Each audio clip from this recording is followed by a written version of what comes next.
Satellites are being utilized more frequently to locate and gauge deforestation and greenhouse gas emissions. But before that, the scientists depended on estimates of greenhouse gas emissions and information provided by governments. The Annual Emissions Gap Report stated in 2022 that in order to get on track for limiting global warming to 1.5 degrees Celsius, global annual GHG emissions must reduce by 45% compared with emissions projections under current policies in just 8 years, and they must continue to rapidly decline after 2030, to avoid exhausting the limited remaining atmospheric carbon budget. The research added that rather than concentrating on gradual change, the world should concentrate on broad-based economy-wide transformations.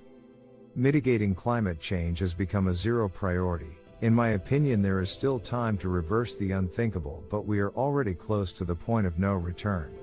There is no more time to waste. Welcome back to my channel. The Intergovernmental Panel on Climate Change issued its 6th assessment report on climate change in 2022 and warned that in order to likely keep global warming to 1.5 degrees Celsius or 2.7 degrees Fahrenheit, greenhouse gas emissions must peak around 2025 at the latest and then fall by 43% by 2030. The United Nations made it clear that main emitters must drastically cut emissions. Climate Action Tracker stated on November 2021 that with current policies, the global temperature will rise by 2.7 degrees Celsius by the end of the century, but it will rise by 2.4 degrees Celsius if only the pledges for 2030 are implemented, and by 2.1 degrees Celsius if the long-term targets are also achieved, and go down to 1.8 degrees Celsius if all the announced targets are fully achieved.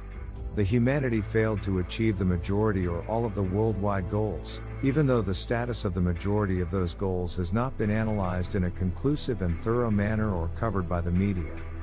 Only 4 nations, the EU, UK, Chile, and Costa Rica, responsible for 6% of the world's greenhouse gas emissions, have published a comprehensive official policy plan that outlines the steps and methods by which 2030 mitigation targets could be achieved, according to the team of researchers running the Climate Action Tracker. Some have claimed that the main cause of CO2 emissions is economic expansion.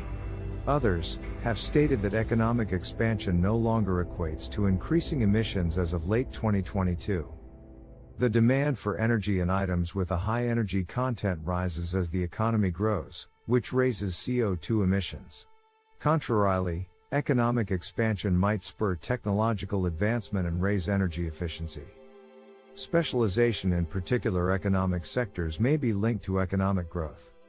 There will be a high correlation between economic expansion and emissions growth if specialization occurs in energy-intensive industries, particularly those utilizing carbon-based energy sources. It's possible that there is only a tenuous connection between economic expansion and emissions growth if specialization occurs in less energy-intensive industries, such as the services sector. The environmental Kuznets curve hypothesis, which holds that at the beginning of development, pollution per capita and GDP per capita move in the same direction, is the subject of much of the literature. Beyond a particular income threshold, emissions per capita will fall as GDP per capita rises, resulting in an inverted U-shape between GDP per capita and pollution. The primary source of CO2 emissions is the energy system, which includes energy delivery and consumption. To keep global warming well below 2 degrees Celsius, the energy industry must quickly and drastically reduce its emissions of CO2 and other greenhouse gases.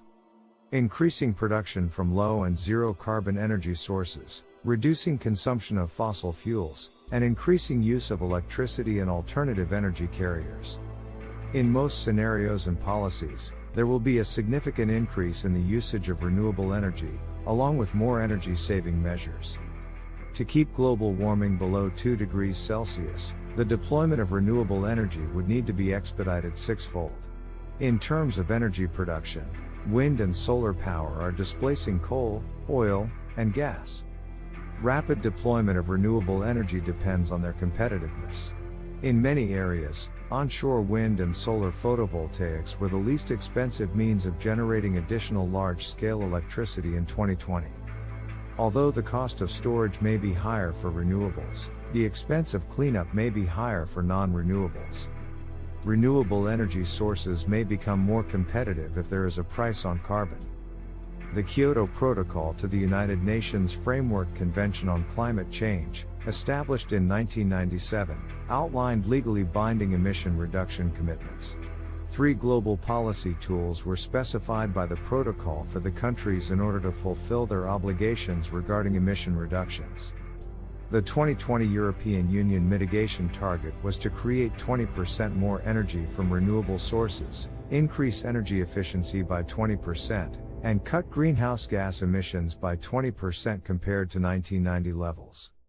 The European Union asserts that it has already met its 2020 emission reduction goal and has the laws in place to meet its 2030 goals. Its greenhouse gas emissions were 23% lower in 2018 than they were in 1990. Some nations briefly shifted their attention away from addressing climate change as a result of the COVID-19 epidemic. Investment in green energy technologies may have halted as a result of environmental legislative obstacles and the global economic downturn. Global carbon dioxide emissions decreased in 2020 by 6.4%, or 2.3 billion tons. Following the pandemic, greenhouse gas emissions increased again as more nations lifted their limitations, with the direct effects of pandemic policy having no long-term impact on climate change. Mitigation strategies may potentially come with dangers and unfavorable outcomes. Mitigation strategies in forestry and agriculture may have an impact on ecosystem biodiversity. Mining for metals and minerals can enhance the threat of mining to conservation areas in the field of renewable energy. Research is being done on how to recycle electronic waste and solar panels in order to provide a source for resources that would otherwise need to be mined in order to address one of these problems. Talking about dangers and unfavorable consequences of mitigation efforts can lead to deadlock or a sense that there are insurmountable obstacles to taking action, according to specialists. Thanks for watching.